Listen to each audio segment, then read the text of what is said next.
Om Swastiastu. Perkenalkan, nama saya Niko Mambela Trianti dengan NPM 214102. Di sini saya akan menjelaskan tentang teori perkembangan anak. Teori perkembangan anak mengacu pada bagaimana anak berubah dan bertumbuh selama masa kecilnya. Dengan memahami perkembangan anak, maka apresiasi terhadap aspek kognitif, emosi, fisik, dan sosial dan pendidikan sejak lahir hingga beranjak dewasa. Jenis-jenis teori perkembangan anak. Yang pertama, teori Sigmund Freud. Pengalaman di masa kecil dan hasrat alam bawah sadar berpengaruh terhadap perilaku seseorang. Konflik yang terjadi pada tahapan-tahapan itu akan berpengaruh hingga jauh ke depan. Teori perkembangan anak versi Freud ini menyatakan bahwa pada setiap anak, titik hawa nafsunya atau libido juga akan berbeda. Yang kedua, teori Erik Erikson. Dalam teori ini terdapat 8 tahapan perkembangan psikologi seseorang yang fokus pada interaksi sosial dan konflik. Konflik yang dihadapi pada tiap tahapannya akan berpengaruh pada karakternya saat dewasa. Yang ketiga, teori behavioral. Teori ini fokus pada bagian interaksi lingkungan berpengaruh pada karakter seseorang. Beda utamanya dari teori yang lainnya adalah mengabaikan aspek seperti perasaan atau pikiran.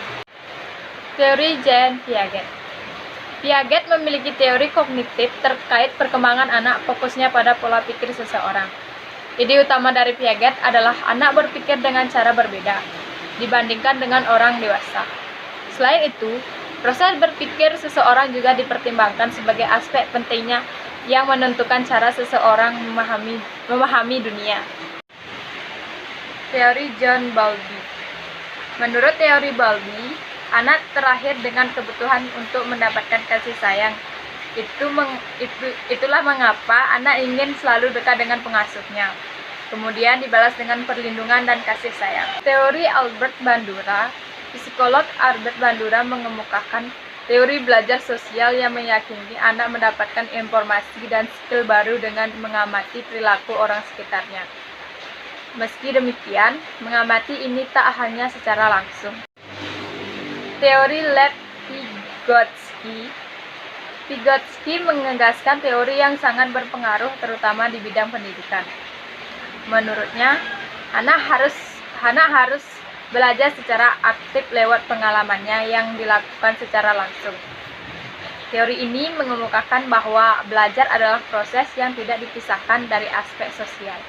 Nah, ketujuh teori perkembangan anak ini memang tidak semua masih dianggap relevan dengan situasi saat ini. Tak menutup kemungkinan menggabungkan beragam teori dan perspektif untuk memahami bagaimana anak tumbuh, bertindak, dan berbicara. Nah, sampai di sini penjelasan dari saya. Jika ada salah kata, saya mohon maaf. Saya tutup dengan Paramu Santi. Om Santi Santi Santi Om.